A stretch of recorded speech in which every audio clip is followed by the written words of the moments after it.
Hola a todos y todas, en la clase de hoy vamos a ver un punteo de lo que sería el texto de Mariana Colombo, del tema de psicología. Vamos a ver dos capítulos de este libro. Primero vamos a ver lo que sería el capítulo 1 de Dualismos en Psicología y posteriormente vamos a ver el espacio epistemológico de la psicología. Bien. En primer lugar, tenemos que tener en cuenta que la psicología se constituyó en ciencia empírica sobre el trasfondo de los debates que animaban las discusiones de los filósofos y hombres de ciencias a fines del siglo XX. Bien, pero no queda claramente delimitado cuál es su objeto de estudio. Por un lado, sabemos que no hay cosas como el alma, la psique, la mente o la conciencia, pero sí sabemos que existen fenómenos psicológicos o mentales. O sea, por eso es algo que nosotros sí podemos dar fe. Después, la psicología va a estudiar seguramente a seres humanos reales y concretos. Entonces, si la psicología va a estudiar al hombre, siempre se va a hallar implícita en la psicología una determinada concepción del hombre. Bien, pero ¿cuál es uno de los problemas o uno de los peligros que podemos llegar a tener y de los cuales nos advierte Blecher, que se advierte José Blecher? Es que el peligro que nosotros tenemos en la ciencia es sustancializar el objeto de estudio de una ciencia como si fuera un objeto. Ya también Gastón Bachelard había planteado en su momento que el científico debe superar los obstáculos epistemológicos que le van a impedir producir verdadero conocimiento científico, y sustancializar es uno de ellos. O sea, por ejemplo, a lo que se refieren es que tomar algo como la mente como un objeto sería un error, no como algo sustancial. Ellos consideran esto. Y lo que va a plantear Blecher es una mitología que impregna los fundamentos de la psicología. Esta mitología va a tener que ver con el mito del hombre natural, el mito del hombre abstracto, el mito del hombre aislado y la antinomia individuo-sociedad y la antinomia innato-adquirido. Ahora vamos a ver cada una de estas. El mito del hombre natural hace referencia a que existe una esencia humana previa a toda experiencia individual que se ha corrompido por el contacto con la cultura y la sociedad. Esto tiene origen de la larga historia religiosa que fue impregnando, o sea, que impregnó el conocimiento de los seres humanos. Tiene que ver con una fantasía religiosa que plantea que hay un estado natural previo al estado de cultura. Jacques Rousseau lo que va a plantear específicamente es que el hombre es por naturaleza bueno, pero que es la sociedad quien viene a corromperlo. O sea, este estado natural previo con el que viene el hombre es de naturaleza buena. Y después que el estado de cultura es aquel que viene a corromperlo.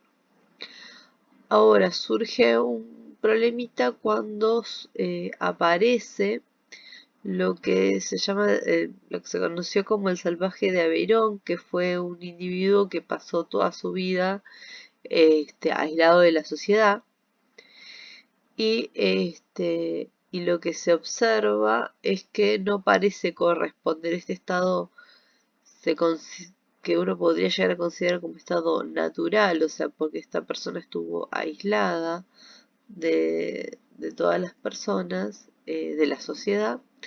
Parece que este estado no corresponde con el estado ideal del hombre natural. Entonces este caso lo que viene es a mover un poco esta idea de que hay un estado natural previo bueno al estado de cultura. Y después tenemos posteriormente las formulaciones de Lévi-Strauss, que va directamente a negar que haya un estado precultural del hombre. Lévi-Strauss, como ya lo vimos previamente, lo que va a decir que, o sea, con el hombre viene de la mano de la cultura. Bien. Por otro lado tenemos el tema del mito del hombre aislado, ¿no? Donde dice que el ser humano es en su origen un hombre aislado que se socializa con mucho esfuerzo a medida que crece. La psicología lo que va a tener que hacer es dar cuenta que el individuo va entrando en relación con los otros, ¿no? O sea, cómo el individuo va entrando en relación con los otros. Esto también se llama teoría de Robinson Crusoe. Entonces Blecher va a replantear la pregunta y va a decir cómo hacen los seres humanos. O sea, va a criticar, Blecher va a criticar este mito del hombre aislado, y lo que dice que el problema con este mito es que debería replantearse la pregunta. O sea, en realidad lo que deberían preguntarse es cómo hacen los seres humanos, que en el origen están profunda e indiscriminadamente unidos a otros seres humanos, para individualizarse y emerger como seres autónomos, libres y pensadores. El mito del hombre clásico en realidad lo que preguntaba, o sea, la pregunta es cómo hacen para socializar los hombres que en su origen son hombres aislados. Bien, esta repregunta que hace Blecher se hace considerando que un ser humano es un ser social y viene socializado desde el momento de la concepción donde depende de un otro. Bien. Después tenemos lo que sería el mito del hombre abstracto, que lo que hace es tratar de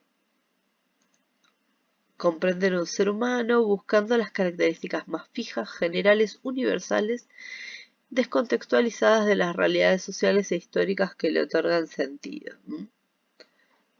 Según Blecher, este es el error conceptual y metodológico más serio en el que ha incurrido la psicología.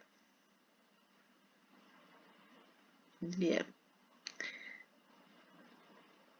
Jerome Brunner va a proponer que nosotros somos una especie que usa herramientas y fabrica herramientas y dependemos de ellas. Y que el funcionamiento humano en un entorno cultural, mental y externo toma su forma de la caja de herramientas de recursos protéticos de la cultura, que serían todas estas herramientas.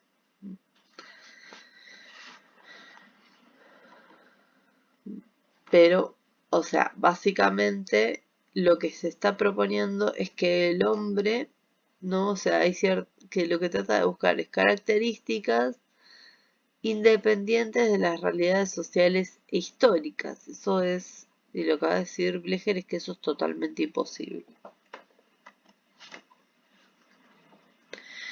Bien, después tenemos lo que sería la antinomia individuo-sociedad, o sea, como una especie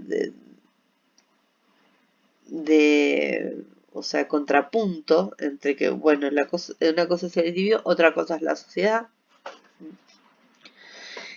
Y plantea que hay una falsa creencia de que el ser humano está limitado o distorsionado o coaccionado por la organización social. Por otro lado, hay que decir que el individuo para vivir en sociedad va a tener que renunciar a ciertos montos de placer, limitar sus impulsos, domesticar sus pasiones para someterse a los mandatos culturales. ¿Esto qué quiere decir? Que, o sea, que el individuo debe acotar sus deseos o aquellas cosas que quiere hacer para cumplir con aquello que le pide la sociedad o la cultura. Después lo que va a plantear es esta antinomia individuo-sociedad, al contrario de lo que había planteado el mito del hombre natural, es que el individuo, o sea que el hombre es inicialmente un ser malo y racional que está sujetado por pasiones. Esto es diferente de lo que se planteaba con el mito del hombre natural. Entonces, va a haber una distinción en la racionalidad de la pasión humana versus la racionalidad de las normas culturales. Entonces, se van a presentar ciertos fenómenos sociales como irracionales del hombre que se deben erradicar. O sea, ¿cuál es el contrapunto con el mito del hombre natural? Que el mito del hombre natural lo que decía es que el hombre era bueno y que la sociedad lo corrompía. Esta antinomia individuo-sociedad lo que va a plantear que el individuo es inicialmente malo y irracional, sujeto a pasiones, y que es la sociedad la que le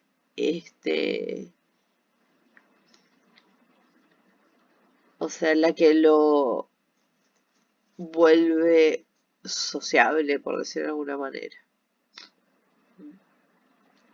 O son las normas que establece la sociedad lo que permite que el hombre pueda acotar su conducta y funcionar de forma adecuada.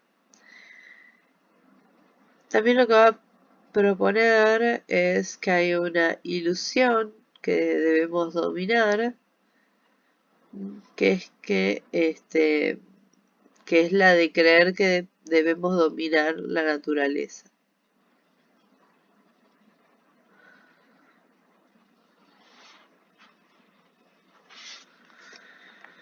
Bien, ahora tenemos por otro lado la antinomia innato adquirido.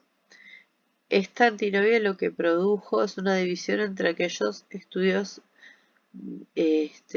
biologicistas y ambientalistas. Los biologicistas predominantemente pensaban que las conductas de los hombres tenían un origen innato, mientras que los ambientalistas consideraban que se trataba de rasgos adquiridos. Esta antinomia lo que hizo es alentar la investigación científica en el estudio biológico del hombre y abrió un espacio antes vedado para la intervención de esta disciplina, dando impulso a la aplicación práctica de sus propuestas en la educación.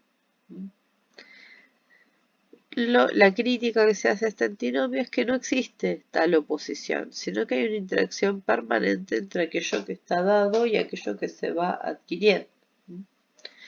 De hecho, posteriormente se va a considerar que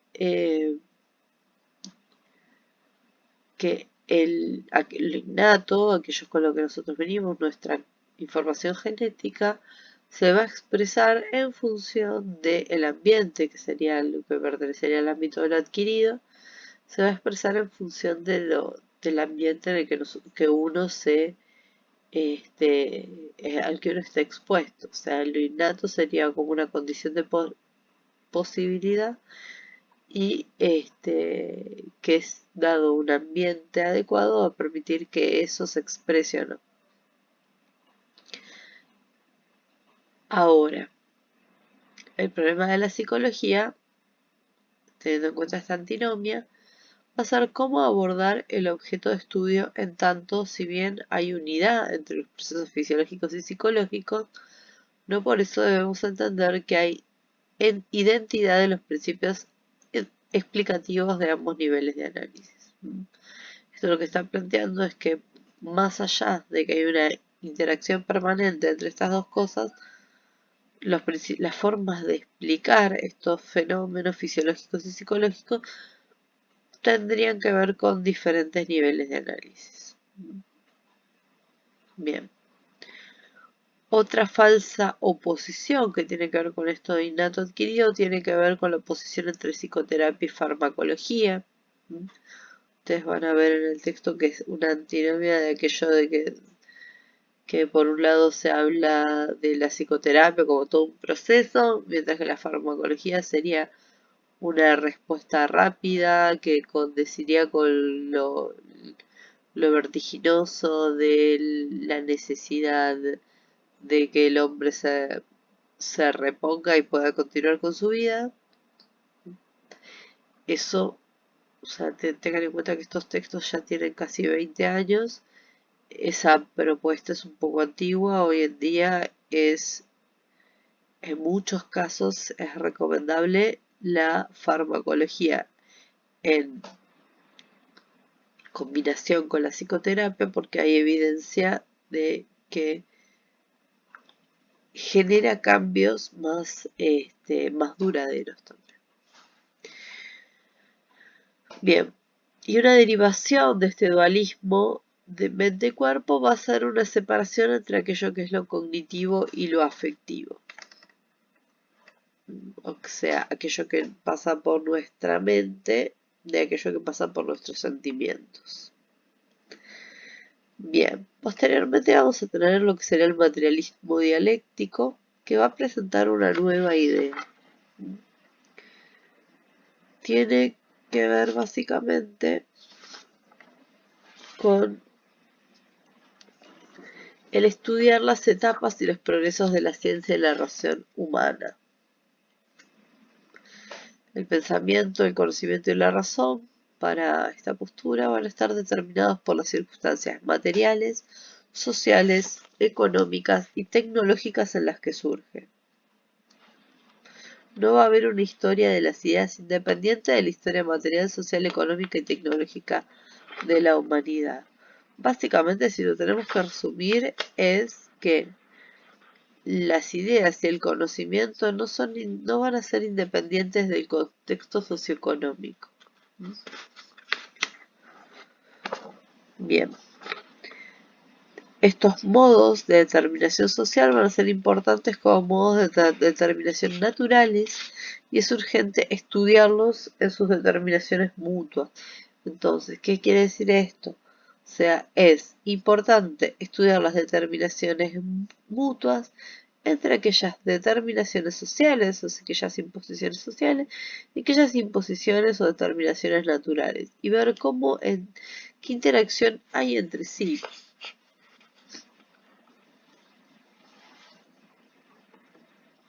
Bien. Posteriormente, una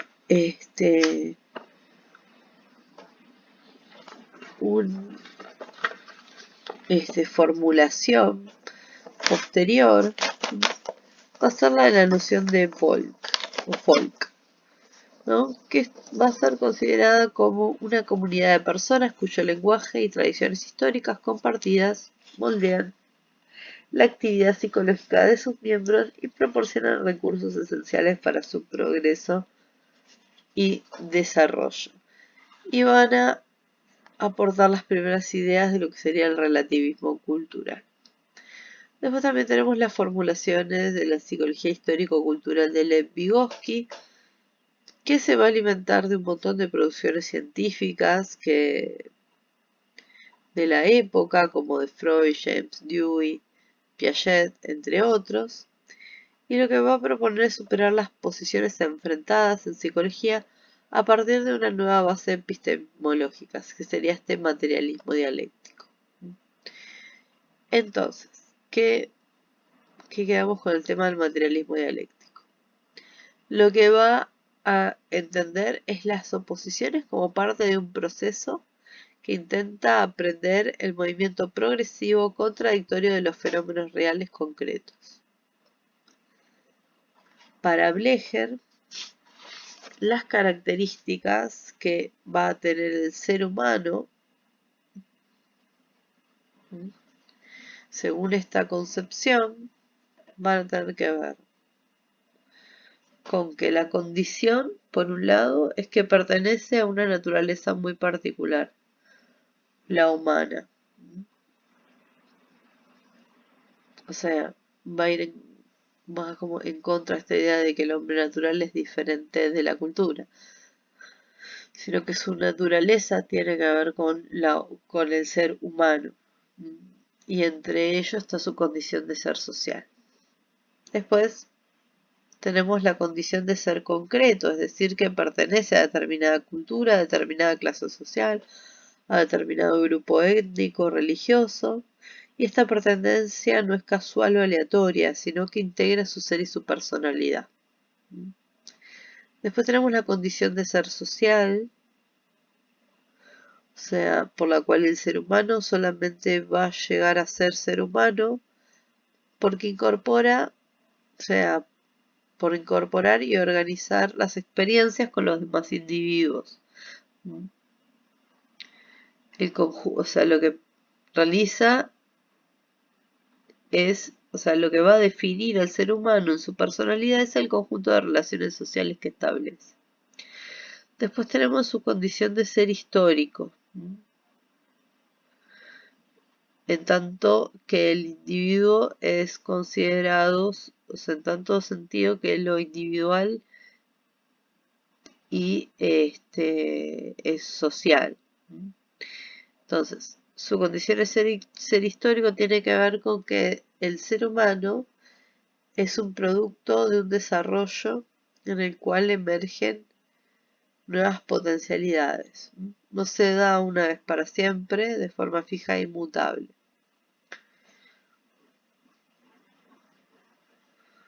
Después, por otro lado, tenemos que el medio ambiente del ser humano es el ambiente social. De este medio ambiente van a provenir los estímulos fundamentales para la organización de sus cualidades psicológicas. Después, otra característica es que no pueden conocerse la condición de ser humano solamente a través de la reflexión.